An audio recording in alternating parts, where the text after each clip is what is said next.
بسم اللہ والسلام علی رسول اللہ۔ درس نظامی کے میرے ایک اسٹوڈنٹ ہیں، انہوں نے سوال کیا ہے کہ امیر المؤمنین حضرت سیدنا ابو بکر صدیق رضی اللہ تعالیٰ عنہ کا آسمان پر کیا نام تھا؟ تو حضرت سیدنا ابو بکر صدیق رضی اللہ تعالیٰ عنہ کا آسمان پر نام صدیق تھا، اور یہ خود مولا علی پاک رضی اللہ تعالیٰ عنہ نے بیان کیا ہے تاریخ دمشق میں۔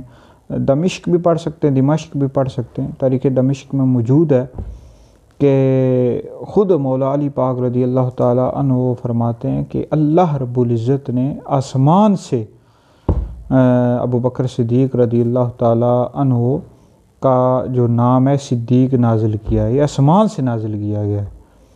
تو صدیق کا معنی ہوتا ہے سچا، اور چونکہ آپ ہر واقعے کی تصدیق فرمایا کرتے تھے، اور واقعہ معراج کی بھی آپ نے سب سے پہلے تصدیق فرمائی، تو اس وجہ سے آپ کا لقب صدیق پڑ گیا۔